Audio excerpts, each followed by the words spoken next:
मसीह में मेरे प्यारे भाइयों एवं बहनों, आप सबों को मसीह यीशु के नाम से स्वागत करता हूं। और आज के दिन में परमेश्वर की वचन को आपके सामने बांटने में मैं बहुत ही खुश और आनंदित हूं। जिस प्रकार से हमने पिछले हफ्ता में हमने देखे थे कि हमारे निर्बलता के समय में ये टॉपिक के रूप में हमने कई बातों को हमने देखा है और हमने बोला है कि निर्बलता में या कमजोरी में दो प्रकार की होती है। एक आत्मिक कमजोरी और दूसरी शारीरिक कमजोरी। इन दोनों को लेकर आने वाला निर्बल करने वाली आत्मा करके हम लोग देखा है वचन के आधार पर। और वचन था लूका रचित सुसमाचार 13 का 11 के अनुसार हमने देखे थे। 18 साल एक औरत को उसको ऐसे ही करके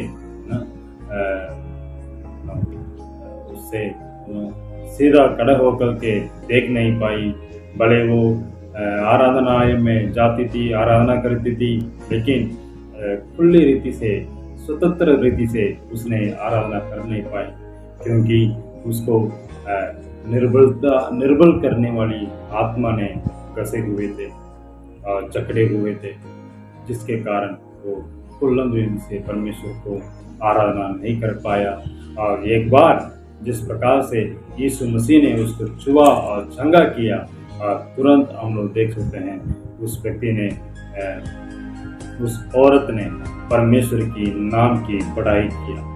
हाँ मेरे प्रियो, आज के दिन में भी उसी के संबंध में और कुछ बातों को हम लोग देखने के लिए जा रहे हैं कि कई बार हम हमारे कमजोरी के समय में, हमारे निर्बलता के समय में, हमारे बीमारियों के समय में हम ये प्रश्न हमेशा पूछते हैं कि ये बीमारी मेरे जीवन में क्यों है और मेरे शरीर में क्यों है और मेरे परिवार के सदस्य के अंदर में ये क्यों है, और क्यों ऐसे परेशानी होता है मेरे जीवन में, ऐसे क्यों समस्या मेरे जीवन में आता है। एक समस्या खत्म हो जाती है और दूसरी समस्या आता है और इसमें समाधान मिलता ही नहीं है, इसमें हल पा नहीं पा रहे हैं।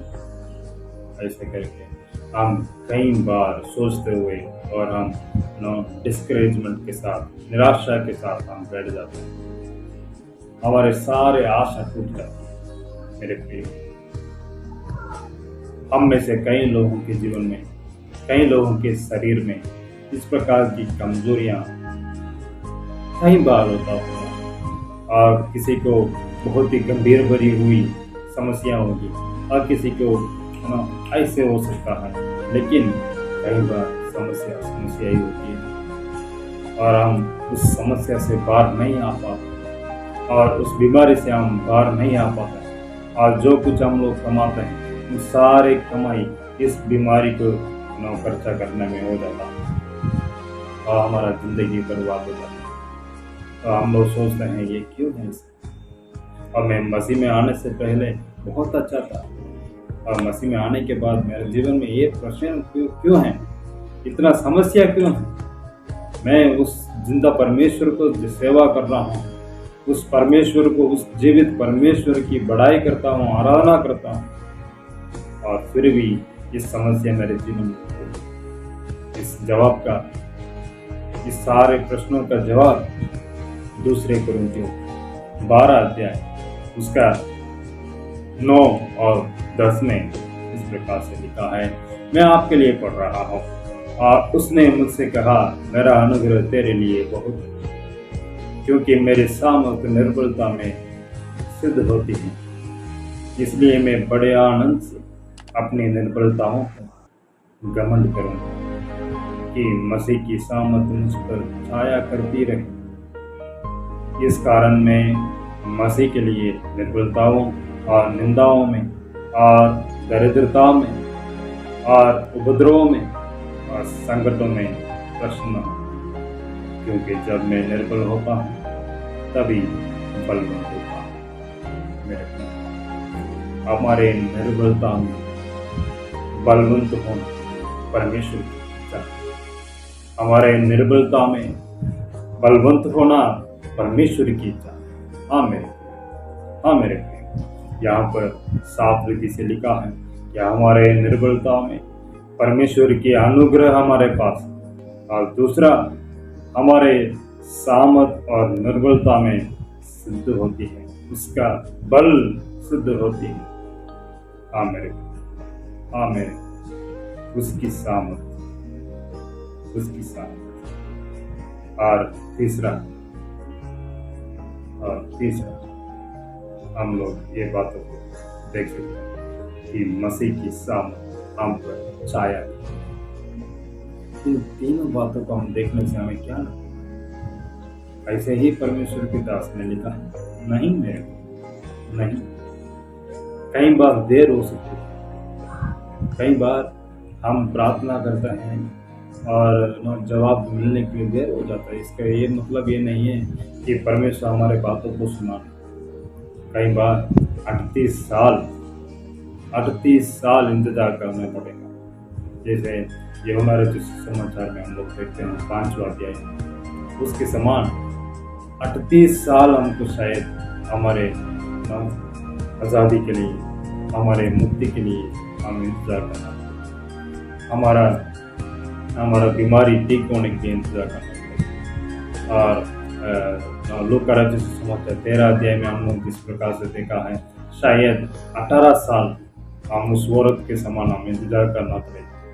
लेकिन इंतजार करते वक्त हमें क्या करना है, वही बात हमें ध्यान में रखना है कि परमेश्वर की अनुग्रह हमारे पास होगा, परमेश्वर की सामर्थ हमारे में होगा, और परमेश्वर की सामर्थ हमारे में छाया करेगा। इन सारे बात होगा, लेकिन उसके लिए हमें क्या करना है कि हमारे निर्बलता में घमंड होना, हमारी सारी निंदाओं में, हमारे सारे समस्याओं में हम प्रसन्न होना है, मसीह में प्रसन्न होना है। मेरे प्रियो, 4 दिन लाजर मर जाता है, 4 दिन हो गया, और जब यीशु मसीह आता है और बोलती है, उसका लाजर का बहन बोलती है, 4 दिन हो गया प्रभु, अभी तो बहुत गंदा स्मेल आएगा। यीशु मसीह उसको देख कर बहुत दुख पड़ा और रोया और बोला, अगर आज विश्वास करेगा परमेश्वर की महिमा होगी। हाँ मेरे प्रिय, उसी प्रकार उस 4 दिन का जो गंदगी, 4 दिन का वो जो दुर्गंध, बहुत ही अच्छी बड़ी खुशबू बदल। 4 दिन के बाद जब कोई नहीं सोचा था कि ऐसे होगा, परमेश्वर ने ऐसे कर दिखाया। और हम देख सकते हैं अब्राहम का पत्नी सारा, वो सोच रहे थी, जब स्वर्गदूत बोलता है परमेश्वर तुझे एक संतान को देने वाला है, हंसने लगा। अपने परिस्थिति को देख के वो हंसने लगे। अपने परिस्थिति को देख के दूसरे तो हंसते हैं, है ना, लेकिन अपने परिस्थिति को आप खुद देख के जब भी हंसते हैं ना, वो बहुत ही गुरूर होता है, वो बहुत कष्ट होता है। हाँ मेरे प्रिय, उसी समय में, ऐसे समय में परमेश्वर ने चंगा किया, परमेश्वर ने उसको संतान को दिया। हाँ मेरे, कई बार हमारे जीवन में कष्ट आएगा, दुख आएगा, उपद्रव को सहना पड़ेगा, निंदा आएगा, सब कुछ, लेकिन सब कुछ परमेश्वर ने कहा। हाँ मेरे, इन बातों को, इस गहरी भरी बातों को ध्यान में रखिए हैं, और परमेश्वर हमारे सारे कमजोरियों को दूर करेगा, और हमारे अंदर में निर्बल करने वाली आत्मा तो परमेश्वर भगाएगा और दूर करेगा। और हर हमेशा जब भी आप लोग प्रार्थना करते हैं, और जहाँ कहीं भी आपको दर्द होता है, जहाँ कहीं भी जो भी निर्बलता है और जो भी बीमारी है, यीशु के नाम से हाथों को रख कर जहाँ पर आपका कमजोरी है, वहाँ पर हाथ रख कर आप प्रार्थना करेगा, इस निर्बल करने वाली आत्मा को मुझसे दूर कर मेरे प्रभु।